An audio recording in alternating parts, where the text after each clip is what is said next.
अर्जुन बोले, हे अच्युत, आपकी कृपा से मेरा मोह नष्ट हो गया है और मैंने स्मृति प्राप्त कर ली है। मैं संदेह रहित होकर स्थित हूँ।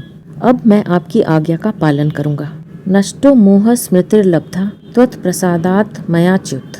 अर्जुन ने यहाँ भगवान के लिए अच्युत संबोधन का प्रयोग किया है। इसका तात्पर्य है कि जीव तो च्युत होता है, अर्थात अपने स्वरूप से विमुख हो जाता है तथा पतन की तरफ चला जाता है, परंतु भगवान कभी च्युत नहीं होते।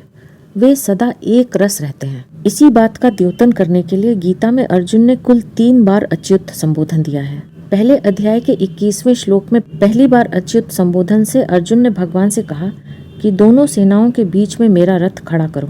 ऐसी आज्ञा देने पर भी भगवान में कोई फर्क नहीं पड़ा।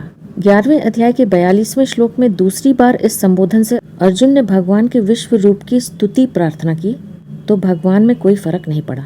इस श्लोक में अंतिम बार यहाँ इस संबोधन से अर्जुन संदेह रहित होकर कहते हैं कि अब मैं आपकी आज्ञा का पालन करूंगा, तो भगवान में कोई फर्क नहीं पड़ा। तात्पर्य यह हुआ कि अर्जुन की तो आदि, मध्य और अंत में 3 प्रकार की अवस्थाएं हुई, पर भगवान की आदि, मध्य और अंत में एक ही अवस्था रही, अर्थात वे एक रस ही बने रहे।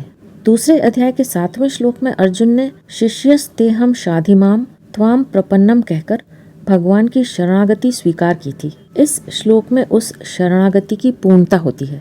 10वें अध्याय के अंत में भगवान ने अर्जुन से कहा कि तुझे बहुत जानने की क्या आवश्यकता है। मैं संपूर्ण संसार को एक अंश में व्याप्त करके स्थित हूँ। इस बात को सुनते ही अर्जुन के मन में एक विशेष भाव पैदा हुआ कि भगवान कितने विलक्षण हैं। भगवान की विलक्षणता की ओर लक्ष्य जाने से अर्जुन को एक प्रकाश मिला। उस प्रकाश की प्रसन्नता में अर्जुन के मुख से यह बात निकल पड़ी कि मेरा मोह चला गया।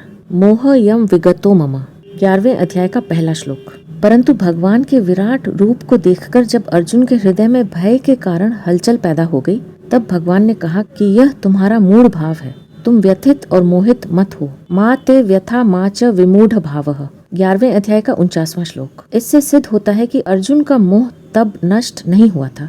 अब यहाँ सर्वज्ञ भगवान के पूछने पर अर्जुन कह रहे हैं कि मेरा मोह नष्ट हो गया है और मुझे तत्व की अनादि स्मृति प्राप्त हो गई है। नष्टो मोह स्मृति लब्धा। अंतःकरण की स्मृति और तत्व की स्मृति में बड़ा अंतर है। यहाँ अर्जुन का सांसारिक और शास्त्रीय दोनों प्रकार का मोह नष्ट हुआ है। प्रमाण से प्रमेय का ज्ञान होता है, परंतु परमात्म तत्व अप्रमेय है। हमें जो संसार का ज्ञान होता है वह प्रत्यक्ष आदि प्रमाणों के द्वारा ही होता है, क्योंकि संसार विवेक विचार का विषय है। परंतु जो विवेक विचार का विषय नहीं है, प्रत्युत विवेक विचार का प्रकाशक है, उसको विवेक विचार द्वारा नहीं जान सकते। कारण कि जो वस्तु प्रकाश्य होती है